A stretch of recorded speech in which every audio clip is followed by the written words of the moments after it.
Morning, Jane. Morning. Hey, I just had an idea just now. What's that? About calling the channel, instead of the Muddy Water Book Club, I could call it Morning Jane. What do you think? But it's not always morning. No, I know, but even if we film it in the afternoon or the evening, we'll have to pretend it's the morning. Okay. Because I think there's a TV programme in America called Morning Joe. Yeah. So it's a bit of a play on that. We've got one here called Good Morning, I think, haven't we? Yeah, but it's not Morning Joe or Morning No. Joe. Anyway, I'm diversifying. I mean, I'm digressing. That's the word. You've been out this morning. You've just got back. Yes. Look at you. I've been busy. What have you been doing? I've been doing another of your jobs, good. which I'll show you in a minute, because you've only just come in. And Don't forget, these jobs are not just for me.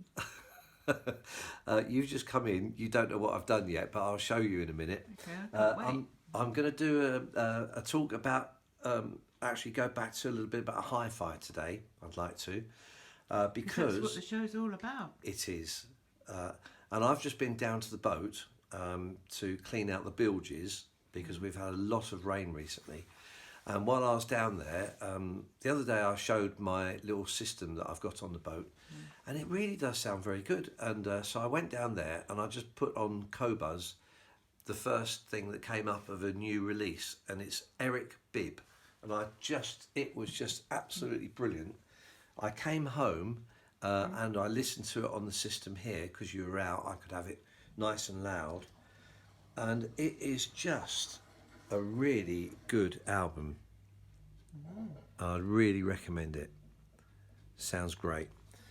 Well recorded, just great music, blues. And I thought what I'd do today is, I've just received in the post an envelope. I know what it is, so I'm opening it here. How do you know what it is? Well, because it says on the envelope, Cadogan Hall. Ah. And Cadogan Hall is a beautiful venue near Sloane Square in central London. And oh, look at that, it's very nice. March to, yeah. Oh, it's not going to show. It's not going to show what I'm going to. I went there.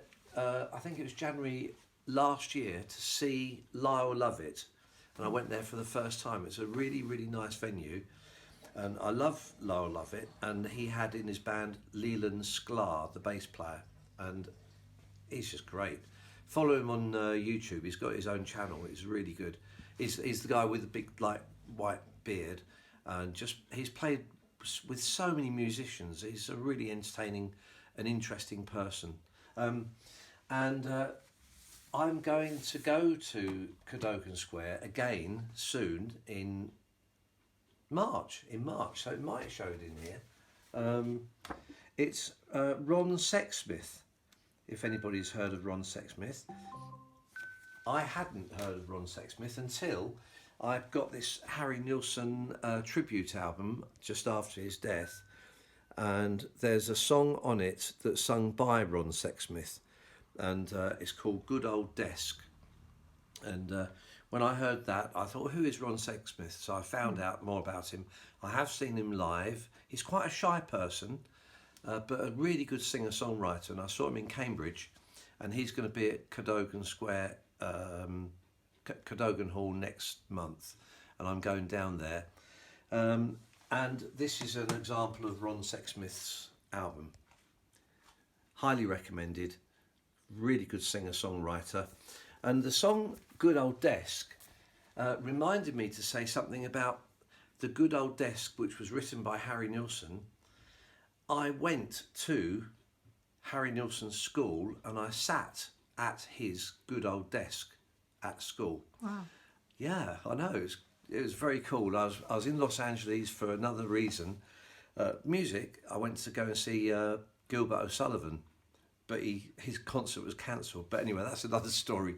But while I was there, somebody that I was staying with was the person who worked at Harry Nilsson's old school, and he took me there.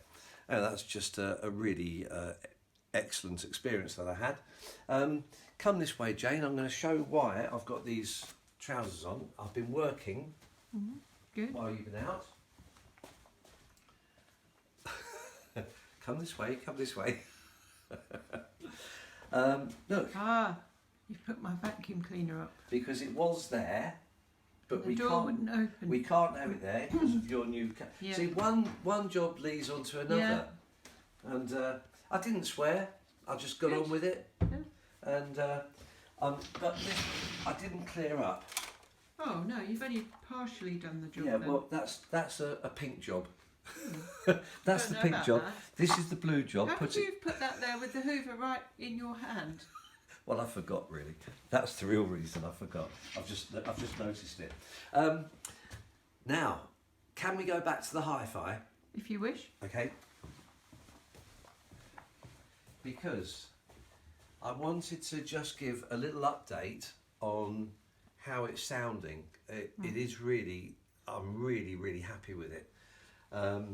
The records are sounding good because they're going through the new Waxwing, which is here. I won't pull it forward too much, but just come here and show the Waxwing. It's a phono stage, and it converts the phono signal into, the analog signal into digital, back to analog, and it just has transformed my vinyl world. Wow. I really recommend it. It's very good. And the phono stage that it replaces, which is a really good Fuzzy Audio X5, I think I'm going to take that to France and use that over there.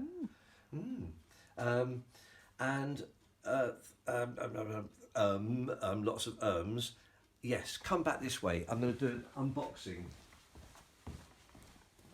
of two products that arrived yesterday. The first is from Analog Seduction, and I know what it is because I ordered it the other day when we were talking about cleaning the Stylus. Or is this the gel or something? Yeah, that's it. So let's have a look. This was recommended to me by Dr. Russell, my physicist friend, and this is it. Vinyl Passion Dustbuster. Let's see.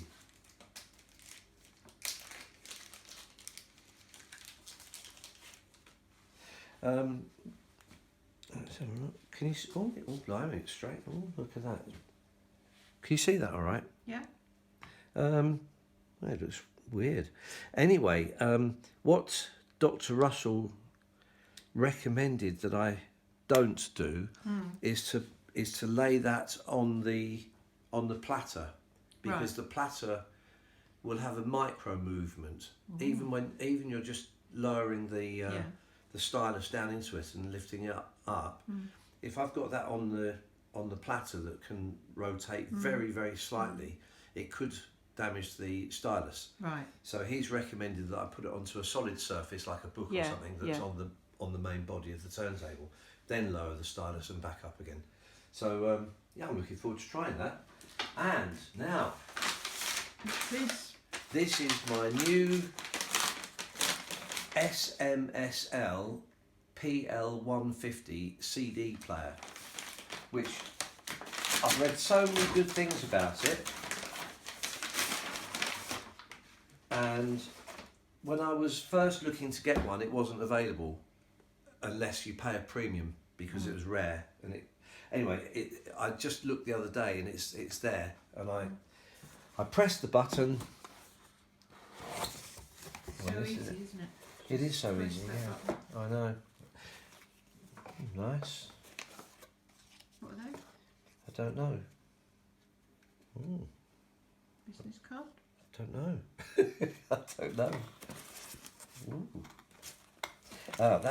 This is something that's good that my eBay Grundig purchase. It didn't come with a remote control. Which isn't really a problem, but I mean, this is just an added bonus that I've got a remote control. It seems quite, I mean, it's cheap and plasticky, but if it does the job, it does the job. Cable. It doesn't come with a power supply. It's something I should point out to viewers. So I've got to get a power supply. Lots of things don't come with a power supply. Yeah, I know. Oh, it feels good. It really does feel good. Yeah. Nice It's weight. quite small. And that's why I wanted it. Because it's really nice. Yeah, I like it. I wanted a slot loader. Yeah. I wanted it to be small. Well, you got what you wanted then. Yes, I have. Until you find something else. No. This is the end. This is the end deal. I've heard that before. And on the back, it's got very important. It's got optical digital output, and it's got coax output as well, and it's got analog output. I mean, phono stage output. It's a digital product, of course.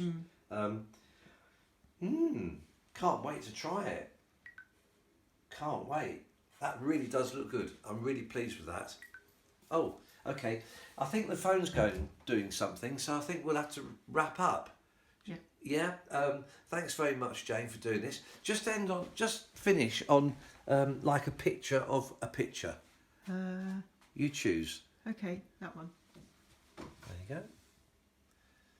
Thanks very much, viewers. See you next time.